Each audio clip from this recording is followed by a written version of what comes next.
All right. Yeah. So I think we can begin, and hopefully he will join us. Thank you again for attending our meeting. And I think the first order of business is to approve the minutes from our September meeting. Do I have a motion?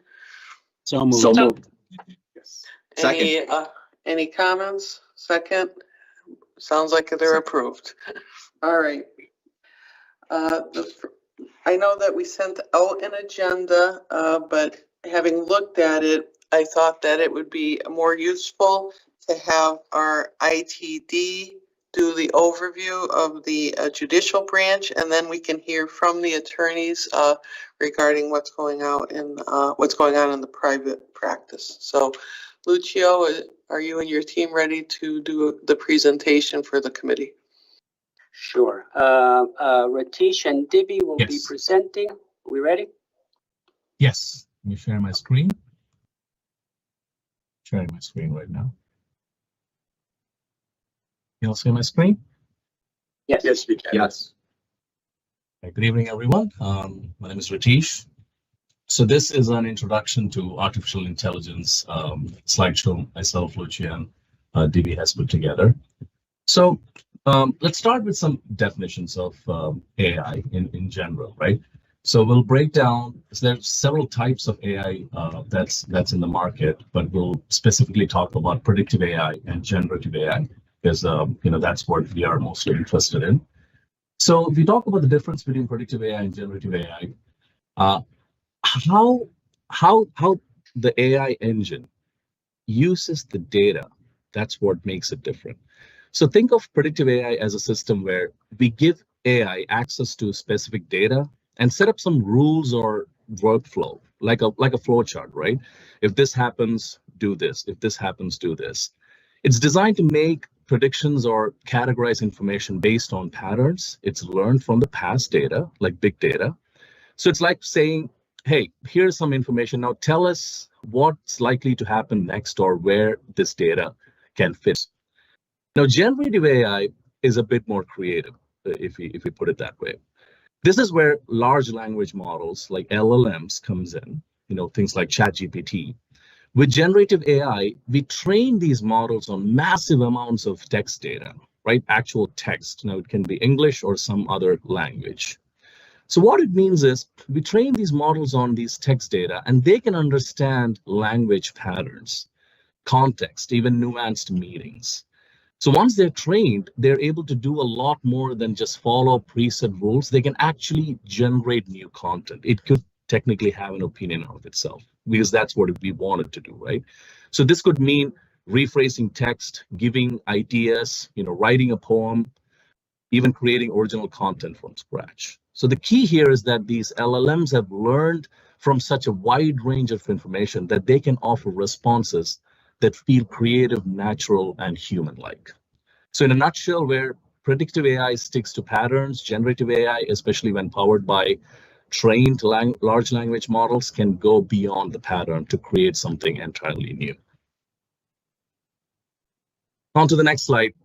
When we talk about concepts itself, so there's obviously starting with data input.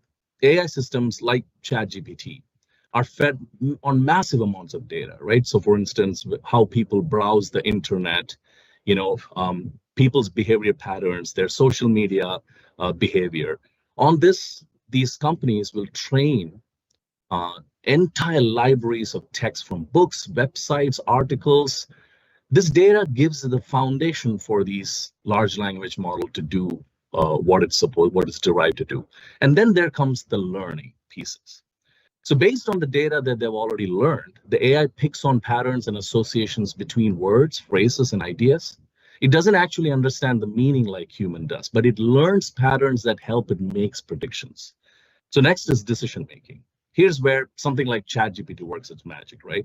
When you ask it a question or gives it a prompt, it doesn't actually think or have ideas. Instead, it predicts the next word based on everything that it's learned from those patterns.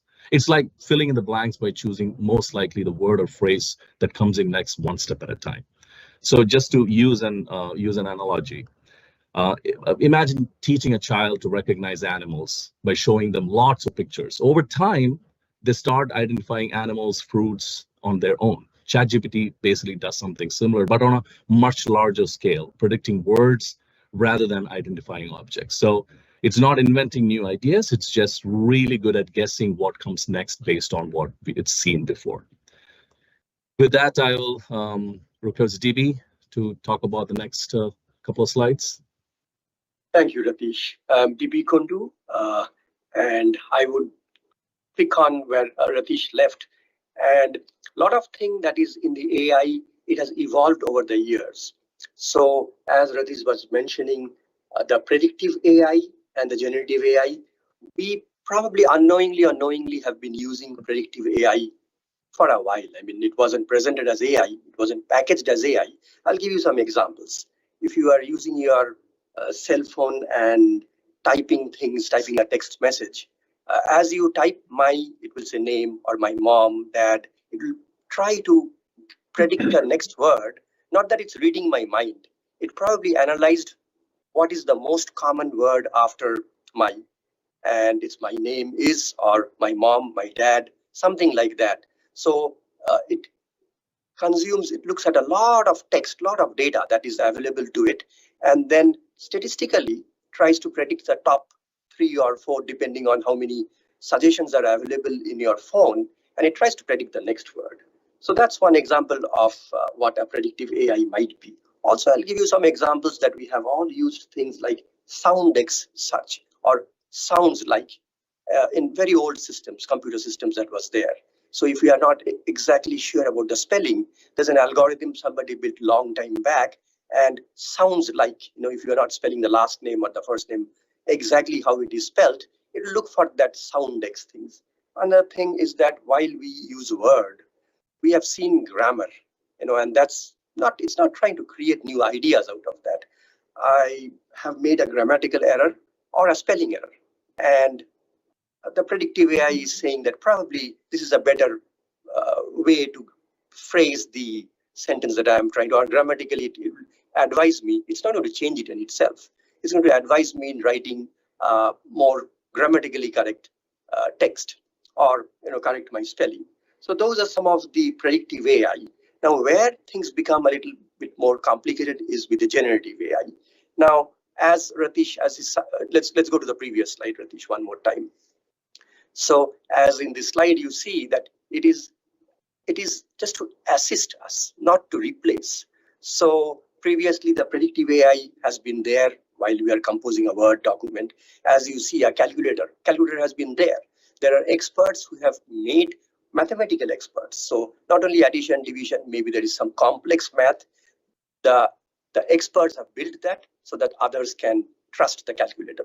So this is very similar to that. It's not replacing, it's not giving especially the predictive AI is not trying to create new content or create new, it's just going to help us with repetitive tasks and in some decision-making way. And the human oversight is still required. So while we are building new systems, new computer, we have to test the logic. We have to make sure that the logic is correct. Once it is established and approved and tested, it is ready to use. In the predictive AI, there is less risk with the predictive AI. With generative AI, we have to be a little bit more careful with what it can do and what it shouldn't do, where the guardrails needs to be put so that it is not doing things that we don't intend or want it to do. Go to the next slide, please. So what AI is? So this slide says AI, a tool that analyzes large volumes of data quickly and efficiently. It recognizes pattern, as I was saying, that it can detect a pattern, a control F, and have big text. If I'm looking at a few things, we are all familiar. It's a search, and AI can do that not with control F with one document. It can actually find things in SharePoint if we go, and if we are looking for a term, it can look at multiple documents, multiple sources. So it definitely can offer recommendations based on the data, case law, historical patterns. So it would have the ability to span across multiple documents on a single case.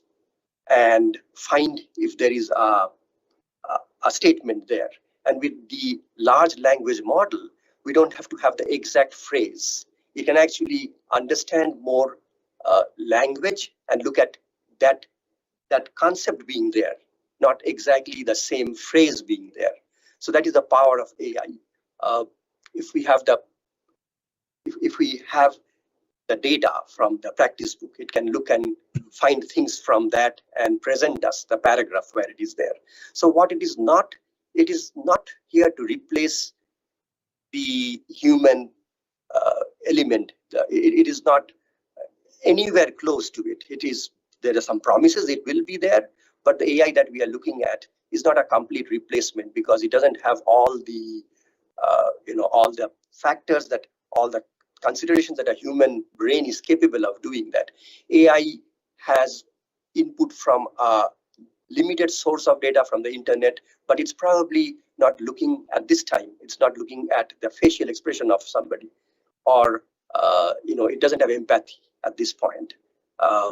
Ethics, emotional intelligence, these are still, there are promises, but it's not mature enough. It's not there. And the decision making is still with the human. And one analogy that we talked about is that it's more like a co-pilot. There are products that are called co-pilot because it is the co-pilot. In the airlines industry, we have the co-pilot or autopilot, whatever they call, that is there. But that hasn't replaced the pilot. The judgment, and for more complex scenarios, the pilot is still there. These are more assistive technology, even with the generative AI. And in the future, it might mature a lot more. But today, I think we are more going to use predictive AI, less of generative AI for at least our use cases. There are some opportunities of using generative AI, and that's where we need to understand what part of it is pure data. That means in a generative AI, you might get new results. But in a predictive AI, you probably, the Soundex search, if you run it 5 times, you would probably get the same output. If the name search, you will get the same results if you try it a couple of times. But in generative AI, you might get different content, different output by asking the same questions. For the next section, I'll ask, can you go to the next slide? Now, here are some use cases of what AI could do for us in the legal and technical area. And we can ask Lucio. I mean, Lucio, if you can help us with this, like what AI can do. We can build a virtual assistant, a chatbot. Now, a chatbot should be guardrailed to only respond on things it is trained on. Look at a traffic ticket that I got. It shouldn't make up a traffic ticket on me, or it shouldn't give me. So it should look at a file, look at particular data, and help us do quick things. It can assist judges, attorneys, and public for quick references. It's a virtual assistant, a chatbot. So which is not trying to hallucinate or say things that it hasn't been trained. If it is asked a question, it would say, no, I don't have an answer for that. If it is asked to look for a traffic ticket, it can. If it is asked a question that it has not been trained or hasn't been configured, it will probably say, I don't know the answer to that. The document summarization, I think this is something, if we have a large document, a 400-page document, and we want AI to read that document and summarize, it will make an attempt to summarize and highlight, or even in a meeting, if there's a meeting that is recorded and we ask AI to summarize the meeting, it would be able to intelligently give us a synopsis of what was discussed. If there are a lot of documents that we are trying to parse through and find information from, it can actually consume and read in a very short time a lot of documents, multiple documents, 400-page documents, 500-page documents, and provide us the information that we are looking. Usually we would go through the pages or try to do a control F, control find, and look for specific words. Here, intelligently, AI is able to help with these kind of information. So it's not going anywhere in the internet. It's looking at a particular document that we are providing and giving us information out of that. Lucio, you want to add a few more things on how this could help the legal community? Well, yeah, I mean, I'm just thinking from a perspective from the courts and from the judges' assistants. Many times I remember when we were out in the field, judges would get medical reports, 400 or 500 pages thick. And although certain sections were highlighted from the briefs, et cetera, AI could just summarize that for the judge now and provide them with quick resources as to keywords that they're looking for, or only instances in that report where this malady was detected, et cetera, et cetera. And I could just see a myriad of ways. Clerks' offices, they have, for various filings that they've been keeping and documents that are in our document library for our clerks' offices. We can maybe summarize or quickly search these. If we have everything ingested into AI internally and not have it exposed to the internet elements, I just have an internal chat GPT type of Copilot environment. The branch on the administrative side can be so much more productive and efficient. And these are the things that we're going to hopefully in our pilots start to explore. So with that, thank you, Lucio. So with that, getting to the technical piece of AI, right? So why we should embrace AI, at least from a technology standpoint. Obviously, the threat actors who wants our data, they are using AI today, right? So here are a few real world examples, if I may, on how we are using predictive AI today. For instance, we use a system to predict things like impossible travel. So if a judicial user logs in from, let's say, Wethersfield or Hartford, and then suddenly we see the same account logging in from New York, that's an impossible travel. So there's a policy that I've created to detect that. So we can spot that and we can stop it right there. A ticket is going to get generated and our help desk will be notified. My team, we will be notified. We have an internal Teams meetings, Teams chat channel that goes on. So it's about recognizing those patterns, right? So it's a preset pattern. And there's a huge AI committee out there focused on security. They are into giving these logics, like impossible travel is one, and another one is spotting phishing emails, the ones designed to steal usernames and passwords from our users by several methodologies. It could be a malware attachment. It could be a link that they end up clicking on. Hey, please put your username and password. There's an Amazon package that's delivered to your house, that sort of thing. So help protect our users so they don't fall for it, right? And when it comes to securing sensitive data, we got DLP, data loss prevention policies in place. So DLP policies can go into SharePoint, OneDrive, email, and it can basically say, if I end up sending a sensitive information, a business can let us know that, hey, if you see PCI or PII or HIPAA data in emails, please enforce these policies.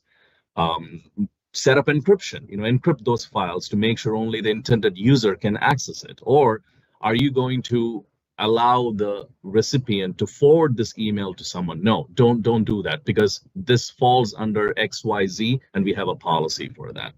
And then enhancing development for our developers. DB, do you want to talk about GitHub for Copilot? It'll be a good use case.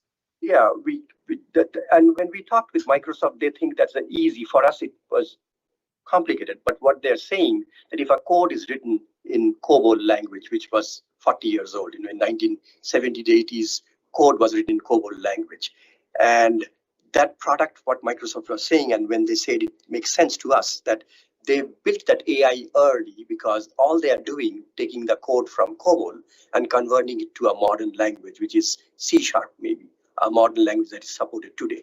For them, it's a small set of vocabulary, small set of things that is in the computer. It's not the wide open anything, any logic, any language, any field of study. So it's only computer programming, and they're very easily able to convert the code from one language to another language. They keep the same algorithm, the same logic.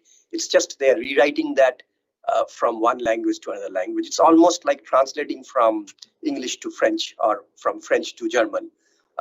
So again, when we talk about translation, there are nuances. Like in language, sometimes the grammatical, the words are not in the same order. In computer programming also, the syntax is not same for different languages. But per Microsoft, those are easy use cases. A language translation is relatively easy use cases with the power of AI today. And if we at this point, we have a lot of legacy code written in COBOL, which we have to go line by line. It's a very laborious task. And we are hoping that AI would help us in our conversion project from rewriting these legacy applications that has been written 30, 40 years back to a modern system that can be supported in the future. That's one use case that we are thinking where we can use AI. And again, Debbie, if I can, it's a tool, correct?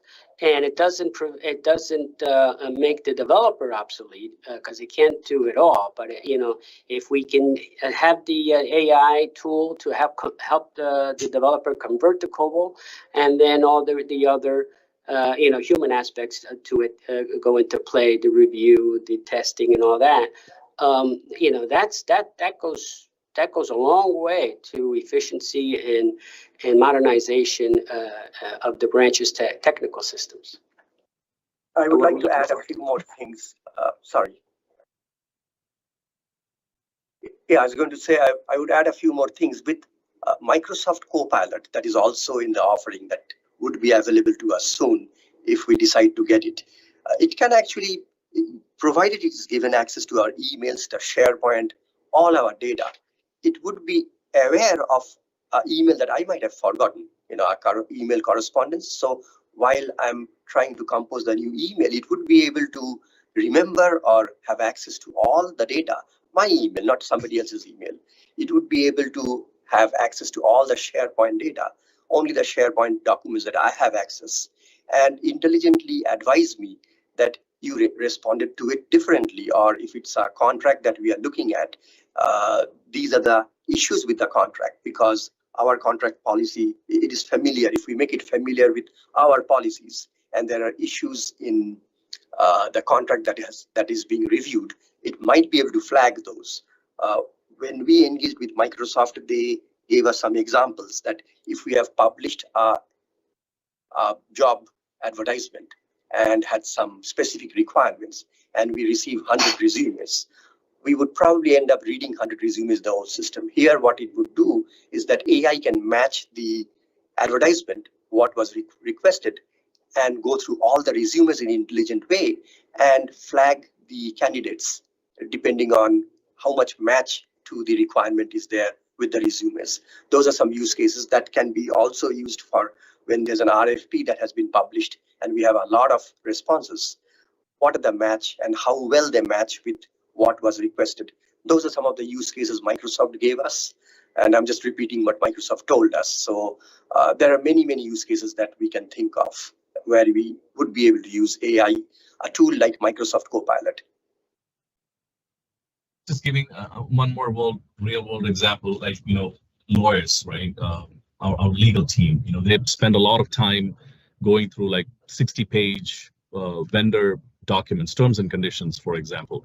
Now, AI is going to enable them to upload that to a portal where now we have a judicial terms and conditions, highlight the things that could potentially be flagged. Microsoft Copilot can do that. Again, that also means that we are asking Copilot to use generative AI, but we still need someone who's qualified to go through those points and advise. This is my last slide, just summarizing. To wrap it up, predictive AI stick to the rules for specific tasks. Just think of it as a flow chart. If this happens, yes. If this happens, no. The logic is already fed in. While generative AI can create new content from natural language input. AI is incredibly useful for managing data and automating work, but it's not a replacement for human judgment. It needs guidance. because it lacks empathy, it lacks intelligence, so to speak. It's got engineered intelligence. So for this committee, I think the next steps should be, we got to work on a responsible AI policy, decide on how our data should be used and where it should be used, ensure prompt filtering, right? So prompt filtering, what are you inputting the AI? So our employees need to know about it. So educate employees to prevent AI hallucination. So AI hallucination is where AI gives incorrect info that could lead into bad decisions. So with these precautions, we can use AI effectively and responsibly, only because, the world is basically going in that direction. So we need to have a responsible AI policy. With that, thank you very much. Thank you both. Thank you. You did a wonderful job. It was very thorough, useful. I'm going to open it up to the committee if you have any questions for Ratish or DB or Lucio, but you guys really made it very understandable. So thank you. Does anyone have questions for our IT guys? I guess you answered everything. Oh, Melissa, Judge, I have a question. I have a question for Ratish. So we the other committee worked on the responsible use policy. I know you had a lot to do with that, working with our partners in the executive branch. So what do you think we need to do with that policy? Do you think it needs to be revised? I know that we need to do two things. We need to put it in the format that we have for administrative policies and procedures. And I also know that Cindy and HR and IT were going to work on, I think it was section 6, to make it clear what exactly employees can and cannot do with regard to AI. Yeah, great. So I think that policy, we worked on that policy. Obviously, the executive department also helped us with it. I think we did that in lieu with that statute that we were mandated to do. But I think a lot more things needs to be added to that policy. So you're right, we need to revise that policy and add in sections specifically with respect to generative AI, for instance, like employee education. I mean, employee education is a big thing, right?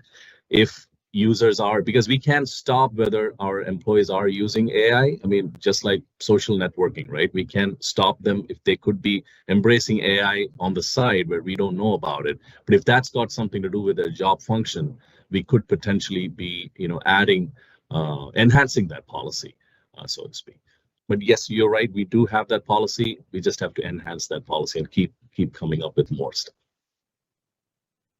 I think once we start engaging in the pilots and piloting a lot of these AI or the AI software that our other committee is going to approve, possibly, that's when we'll be able to then evaluate, analyze, and then suggest changes to the SHIP policy. Maybe? Yeah, I was going to add to what Lucio said, and that's what we need to get more people their hands on AI, because probably a lot of people are already using AI at home, or it's built into their phone, or some brand new laptops are coming with AI built in.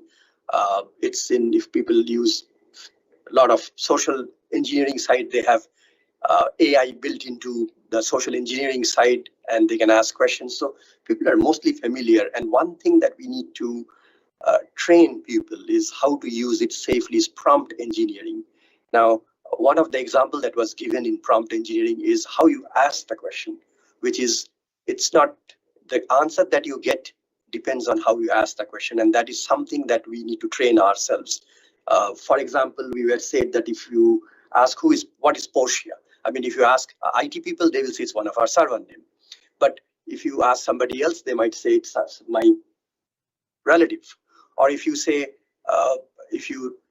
who is Portia? If you say, oh yeah, it's a character from a Shakespeare Merchant of Venice. So it depends on, but if we ask AI, can you read Merchant of Venice and describe Portia? Then you will get a fixed answer from who Portia is. So that's how what prompt engineering is. We can say, read the Connecticut statute and then answer this question. So it's not, those are the guardrails and prompt engineering that we need to get ourselves familiar. And I'm no expert in that area. That's something together everybody needs to learn. To learn those, we might need access to some of these tools so that we can touch and feel and see it for ourselves. Good point, David. Thank you. Patrick? Sure. Thank you. Two things I'd like to contribute or ask about. One is the idea of making sure that I agree that there's an important focus on what we're doing internally, but our users, as Dibby was alluding to now, folks on the outside of judicial looking at us and working with us may well be using AI in order to answer questions, self-represented parties, attorneys. And I was at a seminar conference by the Department of Consumer Protection recently on AI, where they had some panelists from all over the place. One of them was from the federal government, the Commerce Department. And she said they've invested a lot of time in making sure that their data, what they have on the internet, is AI ready. It's consumable. It's providing correct answers. And it was funny because 2 weeks earlier than that, I finally broke down. I've been listening to my 23-year-old talk about, he's using ChatGPT. I said, let me put it on my phone. And the thing I was most interested in knowing is if I queried about things that are work related, on our specific website, did I get the right answers? If I asked, how do I file a small claims case in the state of Connecticut? Did I get back answers that made sense? And the answer was mostly, but not always. It skipped some steps sometimes. It took steps out of order sometimes. For example, there was one instance, and I think it was small claims. How do I file a small claims case? It told me all the steps, except it left out that I had to serve the papers with a marshal before I filed them in court. And that's a chronic problem sometimes. So getting our data ready on the outside is, I think, a very important step. And it helps everyone who works for judicial, because to the extent that folks are using AI outside, we'll get less problems and less questions that we don't need to answer if they can get the right answer when they say to ChatGPT, how do I do this in Connecticut's courts? The other piece, and Dibby, I think your prompt engineering comment is critical too, and Ratish led to it also. I was fascinated. I was reading a study by Lehigh University of measuring and mitigating racial disparities when you use a large language model for mortgage underwriting. And what it found was that the studies that they did, the large language models were inherently biased against people of color. However, if you told the large language models explicitly and in certain ways not to be biased, the results came back less biased. So I think our knowledge of how do we prompt, how do we engineer what we ask or what we use, what we do, what we say to any AI tool is really critical. And I also, third thing, and then I'll shut up. I'm pretty sure that there are some folks around me who have ChatGPT on their phone and they're using it to help them write an email already. They're using it to help them figure out answers to problems they've got. They may even be using it to help them write code. A lot of folks in my unit are developers. Like, how do I write code to do this? I'm not saying that anybody's crossing a line and providing judicial information into that, but wow, is that a very gray line already, I think. And it's really important for, as you all raised, for us to be very aware of that, because I'm certain it's already happening. Yeah. So that's where our zero trust model is going to play a big picture, right? So essentially, we're drawing a distinction between BYOD, bring your own device. So essentially, you're not allowed to bring your device to office. And if there is a judicial device, everything that comes in and everything that leaves needs to be subject to a DLP policy. Do we have that completely 100% implemented today? No, but we are going towards the direction where, we have an MDM policy, and, CSSD loves everything that we did with the MDMs, the Apple iPhones. We have this little real estate within a phone, which is reserved for judicial. So in the event, someone lost their phone, we don't have to now wipe pictures. We can just selectively go in and wipe that app where judicial data resides, and Apple enables us to do that. And just to add one more point, Apple Intelligence is coming. With the latest version of Apple iPhone, it's not there yet. Apple Intelligence with passive listening mode on an Apple iPod, right? AirPod, right? The opportunities are endless. It can literally translate everything that's been told real time, and then basically advise the user to say, like intercept, like take interviews, things like that. So it can go into a passive listening mode. It can answer queries. It can suggest things. So it's just going crazy. So in our defense, what we are planning on doing, at least, our devices. So we don't allow any device that's not trusted by a judicial branch, right? So we mark devices as compliant, and unless your device is compliant and it's got that green check mark, you won't be able to, our end users won't be able to allow to access those applications on those devices. So that's really the way we are able to protect. Thank you. Good point. Cynthia? And thank you, Justice. I just wanted to follow up and just emphasize what had been mentioned earlier about the testing phase, and just to really say that procedurally, doing a thorough testing, which sounds like is really happening with each of the AI tools that are coming under consideration. Certainly, from our perspective of protection, would be important to go through all of that, and that testing will inform the policy, which is that section. It's actually section 9 about the responsible use, and how that section can really be tailored, because it should be completed before it goes live to employee use, because there may be some HR implications with that. So in terms of sort of process steps, the testing to inform the policy revision, the testing would need, it makes sense for that to come first, as opposed to trying to back into that by tweaking the policy steps too much. So that certainly makes sense. And the other thing I would just add in is in the Rules Committee, which Justice Alexander at the last committee we had brought up, I believe, and shared, and I can share with this group, if it hasn't been already, that the link to that opinion from the ABA about sort of the balancing of, the benefits of AI with the efficiencies, and then also just the cautions of confidentiality risks and disclosure of use, and sort of what our obligations are in both of those areas because of the data that we're loading into these systems, even if it's controlled, right? So it's going to be helping us based off of the information that we give it. But then also what happens to that once we do that?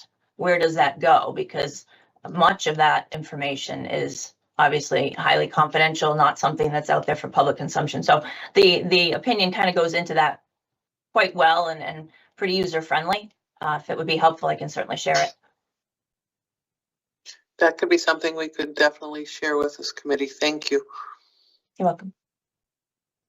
Lucio, did you have your hand up? I just wanted to. Or was that AI generated? I did put it up. Just quickly, just wanted to emphasize on two points that PJ noted. The first one was the prompt readiness. I mean, if many of us remember, Claudia, PJ, yourselves, 30 years ago when we were starting to train the judges and law clerks on PETA and Lois Law, I likened the promptness readiness to the Boolean logic, right? If you wrote it one way, you get one search. If you wrote it another way, you get a different search. And that's how, a lot of that is going to come into play. So training is going to be a big part of it. And as far as the other point you made, PJ, on the website, having accurate information on website, absolutely, that should be a phase of our session as well. But also, the Chief Justice has emphasized modernizing the website, and we will at some point, I'm sure we'll create our own chatbot that can consume all the data we have and can lead the patron into a predictive avenue and path to do what it needs to do, including other chatbots or services that may consume our website for information. It may consume it could even be consuming some of the analytics that we put into our own chatbots. Not sure yet, but that's another way to guarantee that is some of the information that's out there definitely needs to be accurate and up to date. Thanks, Luch. Libby, did you have more that you wanted to add? Yeah, just one small comment regarding what PJ mentioned and Lucio was saying. We should, when you got that response from ChatGPT about small claims filing, I'm looking at the page. We should look at the page because AI, whether we like it or not, is already looking at our website.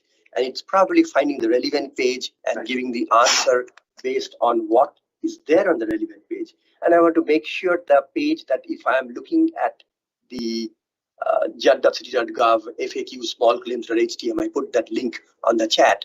If I'm looking at the page is correct as I am reading, because AI is reading that page and giving the advice. If not, maybe we should look at and tweak these, not only small claims, all areas, because people will start using those tools and not coming to our website. They will ask the AI tool, and AI would come to our website and give them advice. This is where I think we should make sure our website is correct. So Debbie, I'm right with you, and there's two complicating factors there. One is that over the course of 24 or more years now that we've had a website, there is a myriad of places where there's various data out there, some of which is out of date, some of which is contradictory, some of which is just not as well written as it could be.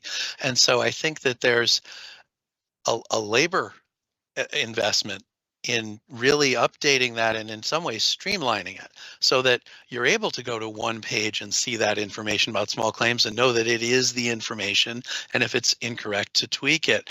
But I'm not sure where that labor comes from or who in judicial makes that decision. Perhaps that sort of thing is a recommendation that comes out of a committee like this. That being said, I would want to raise one more thing that's been on my mind, which is just a thought to throw out there. 2316, the Public Act that in many ways leads us to being here in this committee room today, focuses a lot on bias. And the issue is partly technology, but the issue is also partly bias, which is a social science issue. And it concerns me when folks are addressing an issue like that, and we have an office such as Troy Brown with DEI, or perhaps the Advisory Committee on Cultural Competency, that have some degree of expertise in the other half of that picture. Not the technology piece necessarily, but the bias piece. And I wonder if there's a relationship for this committee to be had with that committee or with that office as we proceed in issues that are related to that Public Act. Well, that's certainly something we can discuss, and I think it's one of the things that in the bigger picture obviously has to be taken into consideration. Are there any other questions for Ratish or anyone on the ITD presentation? All right, I'd like to move on then. Is Attorney Salcido available to give us some of the updates from the private bar? Yes, hi, happy to be with everyone today. And do I have about like 15 minutes? We stop at 3? That's what you have. Okay, perfect. And then if anyone wants to stay after, I can be around. Okay, so I'm just going to share my screen here and we will jump right into it. Oh no, so my screen is grayed out for sharing. I think someone just has to make me a presenter. I'm working on it.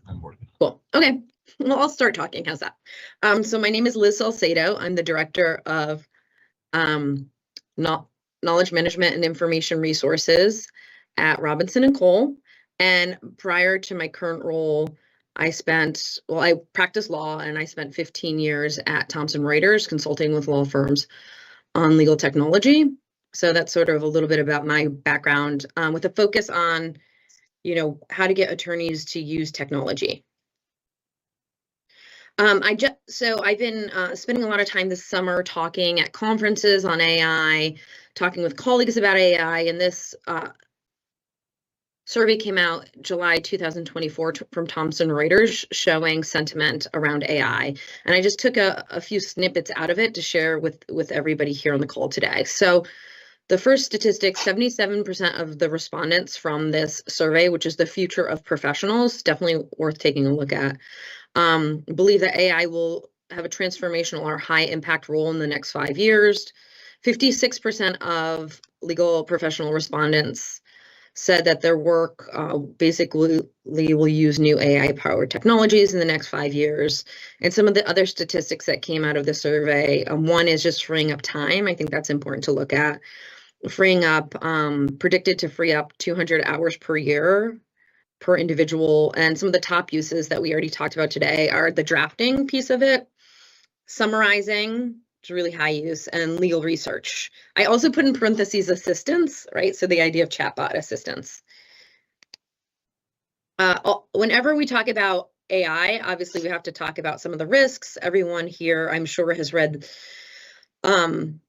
much in the news about the risks of lawyers being sanctioned for using ChatGPT or another AI tool and it hallucinating or making up case law. The first case, basically a New York lawyer was sanctioned because he used ChatGPT, submitted a brief to court, and it had 5 citations that were completely made up or hallucinated. They didn't exist anywhere in the law.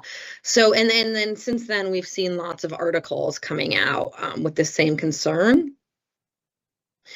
And the reason we're seeing so much about AI, obviously, is because of this, because of the use of tools, like people said on the call earlier, people using ChatGPT. And part of that is the explosion of ChatGPT. It got to 1 million users in 5 days, right? So it's something that a lot of people have on their smartphones. They have personally, even if they can't use it in a work-related way.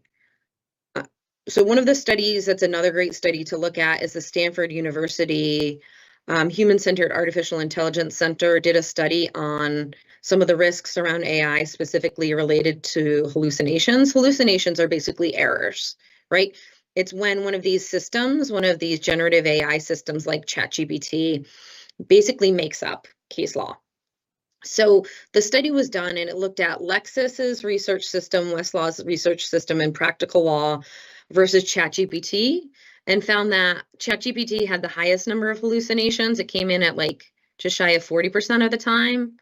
Westlaw was second, actually, a really high rate of hallucinations also, then followed by practical law and Lexis. So I think what's important to note here, and I know this is on the research side, but obviously research, I'm sure, is near and dear to the court's heart, right? It's something that people working in the courts do. It's certainly something that the lawyers who are submitting work product to the courts are doing.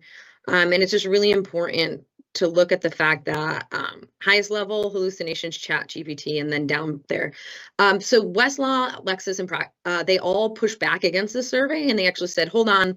They picked some holes in the methodology or the way the survey was done. They said, wait a second, what questions were actually asked? How were they asked? Like the questions we were asking around prompting, were they done accurately, and like give us another chance? So I haven't yet seen the redo of the survey. I guess kind of stay tuned. But this is one of the biggest risks of using tools, and this is specifically for research. And obviously we've seen this in the news as lawyers are being sanctioned.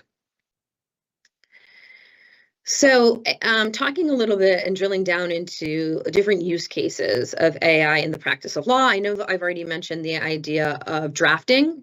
So legal drafting, that's a big area. Using generative AI to actually create new written content. Another big area, I know we mentioned summarizing, that's not here on the slide, but it can be used for summarization. So we already heard earlier on the call today where you can upload a particular type of document and tell the tool or prompt the tool to please summarize this document or summarize multiple documents. In addition, legal research is a really big area where AI is used. I know I just mentioned people using the tools on the previous slide. So ChatGPT, using other tools like Westlaw AI, Practical Law AI, Lexis AI. There's Bloomberg also has a legal research tool using AI. Another big area is the idea of document review. So anytime you have huge, large sets of data that can benefit from a tool that can go through that large set of data and make meaningful connections between words or just help you speed up the processing of large amounts of data. So we're seeing it in document review. Tools like Relativity have AI tools as well. Litigation, all sorts of areas within litigation, contract management, and news. So these are some of the different use cases. We can drill down a little bit more and look at some of the vendors that are also that have AI in their products. I always think this is sort of a good place to start if you want to educate yourself about AI or selecting AI tools, to go to the current vendors that provide service to, in this case, it would be the courts. So when I look at this, I go to my partners, let's say at Thomson Reuters, or my partners at Bloomberg or Lexis, and I say, please help educate me on your roadmap for AI. Even if I don't currently have the AI tool, I want to know what tools do they have that include AI? How do they use my data, right? Because that's another huge risk that we were talking about earlier, is the risk of data and data privacy. So how are the tools being trained? Are they being trained using the data of the law firm or the courts, right? How secure is that? And so that's usually my starting point for education, is to go to each of these vendors to actually get a demonstration of their tool, and then to ask questions, to look at their privacy policies, look at the terms and service agreements, look at how the data is being processed. Is it being used to train the LLM, the large language model?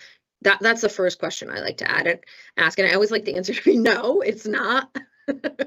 Other areas, CoCounsel is that's a tool from Thomson Reuters for drafting. So it can be fed with a ton of data, your own document data, and then you can use it to actually draft on the litigation or the transactional side. Latera has a whole suite of products also that use AI. Latera Dragon is one of their tools. It uses it's a knowledge management tool where you can bring together lots of different data flows from a law firm and then search across all of that disparate data in one unified spot using AI. And then Relativity, I already mentioned. VLEX is another big, they're doing a lot in the AI space. Copilot, so Microsoft Copilot, I heard that being brought up earlier. I heard the idea of beta testing being brought up. And so Microsoft Copilot's related to, that's another really popular tool firms and organizations are using, because it allows the end user to utilize any of the Microsoft tools. So think Microsoft Office Suite. So think Outlook, Word, PowerPoint, Excel. I'm probably forgetting a couple as I list them off the top of my head, right? But any of the Microsoft Office tools, Teams, any of the things related to Teams, Share, also some of the SharePoint sites, and allows you to use AI. It's actually something I've used personally, and there's things that work and don't work. So again, that's where obviously beta testing comes in, and making sure the data is secure. A lot of firms are getting in trouble using Copilot in the HR context if your data is not secure, and you could search, let's say an end user were to say, hey, tell me all the salaries at Robinson and Cole. I mean, I'm not going to use it, at DLA Piper. DLA Piper just announced that they're using Copilot. So let's say a user said, tell me all the salaries of the C-suite at DLA Piper. And if that data, the HR data, isn't separate and secure, there's been instances where the end user can actually pull that up and find HR information there. So you've seen a lot of like horror stories around Copilot. And obviously that's where your readiness assessment comes into play. So is the organization or law firm ready to implement a tool like Copilot? Your readiness assessment needs to be done to secure the data, and then your beta and pilot testing after that. iManage also has a ton of really interesting AI tools that's specifically in the document management space, and then some really interesting things coming up in news. I've got about 2 minutes left, so I'll go through the rest of my slides. So AI, in addition to the risk of hallucination, client confidentiality comes up. I know someone mentioned the ABA opinion. I helped the law firm I work for create our own use policy, and we heavily use the ABA opinion. You'll see also in terms of ethics, confidentiality comes up time and time again. There's a whole presentation, I'm sure if you guys haven't done it already as the committee, on ethics and what ethical rules are implicated in the use of AI technology. I think it's certainly worthy of looking at that. But one that comes up a lot is client confidentiality for lawyers, right? So this is specifically related to doing AI legal research. Client confidentiality is paramount because it is, if you're using a tool like Westlaw, Lexis, you are potentially inputting client confidential information into the system. So these are the types of warnings that can be done during education or training around tools like this. The first being looking out for hallucination or errors, and the second being do not disclose confidential information. And how you can do that are things like, if you're using a research tool like Westlaw or Lexis, do not, in an AI tool, do not include client names, party names, unique products or services names. So you can anonymize them by using something like insurance company rather than travelers. So lots more tips like that. And I think I have about a minute left, but here are just slides on the research tools. And I'm happy at, upcoming meeting, if you guys want me to go live and just show you what some of those searches look like. They're actually pretty fun. I have them here. I compare doing a natural language search in practical law and the answers to the AI assisted research here. A natural language search renders, I just ask the question, why is the sky blue? It renders the results of blue sky laws. If you run it in AI, practical law, it tells you, I can't answer that, which is the kind of answer you want to get. Similarly, a Westlaw natural language search without AI, why is the sky blue? You come up with companies. And finally, the Westlaw AI assisted search tells you, and it gives you case law citations that discuss the light and wavelength. So my time is up. I'm going to stop sharing. That was an awesome presentation. I'm sorry we didn't have more time for you, and I think we were definitely going to invite you back and have you do another portion because it's, again, very helpful, and you have actually started to work in this, so you have a lot of experience and knowledge that's very helpful to us on the committee, so thank you. And the update from the Connecticut Bar is that they want to continue working with you, and so far it's educational programming. We're going to be putting on more educational programming in the Connecticut Bar Association annual meeting in June. So that's the update. Excellent. Lucio, anything else that you would like to cover at today's meeting? Well, I suppose we should talk about next steps, perhaps. Okay. Melissa? Is there anything, again, before we talk about next steps, or anything you'd like to add? No, if you need some help with next steps, let me know, but I think everything is going smoothly. All right. One of the things I considered is that as some of us from Judicial will be attending a New England conference of courts, and one of their topics is artificial intelligence and their use in their courts in Maine, Rhode Island, New Hampshire, Vermont. So we can bring back some of that information and definitely share it with this committee. I'd like to hear more potentially about exactly what the CBA is doing in their training. And another area I know that we had touched upon lightly, and maybe we need to go a little further, is whether or not we need rule changes in our courts for the litigants and for the judges, or whether it's more through a training. And I think that we can look into, you know, whether we need both or one is better to roll out the program first, like the training or the rules. I guess it's like a chicken or the egg. I'm not sure which is better, but we certainly have to consider that as part of our committee charge. So those are some of the things. And obviously, if you, any of you have any specific ones, just please reach out to me or Melissa or Lucio, and we can certainly add them onto the agenda. As far as the date of the next meeting, I would suggest after the first of the year, and we were proposing either January 14th or 15th. So if you could look at your calendars and let us know if that's an available date. Again, you can respond to Melissa and she will make sure that all of this gets set up. Anything else from anyone before we adjourn? Sorry that we're 3 minutes late. That's, you know, at least it's not after 5 in the court, so we're okay. But thank you for all your participation, and I look forward to seeing you in January. Take care. Good day, everybody. Thank you. Very much, everyone. Thank you, everyone.